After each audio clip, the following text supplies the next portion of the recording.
Hi, this is the day the Lord has made. Let us rejoice and be glad in it. Our devotion for today, November 7th, 2022, is from the book of Acts, chapter 26, verses 12 through 18. In this connection, I journeyed to Damascus with the authority and commission of the chief priests. At midday, O king, I saw on the way a light from heaven brighter than the sun that shone around me and those who journeyed with me. And when we had all fallen to the ground, I heard a voice saying to me in the Hebrew language, "Saul, Saul, why are you persecuting me? It is hard for you to kick against the goads." And I said, "Who are you, Lord?" And the Lord said, "I am Jesus, whom you are persecuting. But rise and stand up on your feet, for I have appeared to you for this very purpose, to appoint you as a servant and witness to the things in which you have seen me, and to those in which I will be appearing to you, delivering you from your people and from the Gentiles, to whom I am sending you, to open their eyes."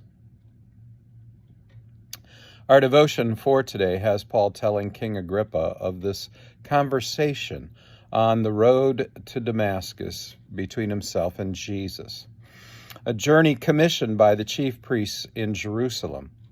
Paul tells the king that it was at midday that he saw a light from heaven brighter than the sun. The light shone around him and around those who journeyed with him. So his eyesight was still working at this point. Then he said they all fell to the ground, and he heard a voice speaking in Hebrew. "Saul, Saul, why are you persecuting me? It is hard for you to kick against the goads." Goads were these long sticks used by farmers when they were plowing a field. They used the goads to poke the oxen from behind to direct the animal to go to the left or go to the right. Sometimes the animal would be stubborn and try to kick against it, not wanting to go to the left or the right as being directed. But the kick would be to no avail because their hoof wouldn't strike anything that would stop the goads from poking them. And so they would eventually turn. Paul then said, "Who are you, Lord?" And the Lord answered him, "I am Jesus, whom you are persecuting." Well, this had to really cause the then Saul a great internal conflict because he knew that Jesus had been crucified and buried.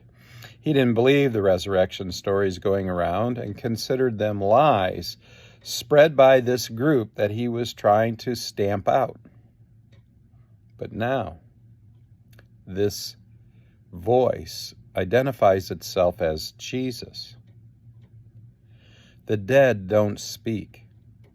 Only the living speak. And the living voice continued to speak. "But rise and stand upon your feet, for I have appeared to you for this purpose, to appoint you as a servant and witness to the things in which you have seen me and to those in which I will be appearing to you, delivering you from your people and the Gentiles, to whom I am sending you, to open their eyes." Which really shows Jesus' sense of humor, since he's sending Saul out to open the eyes of the Gentiles, but he's blinded Saul temporarily in this process right now. Who wins this head-to-head confrontation? Saul or Jesus? Of course, Jesus wins. Saul is even spiritually killed in this confrontation with Jesus. And Jesus raises up Paul, this new life that the old Saul will be committing to serving.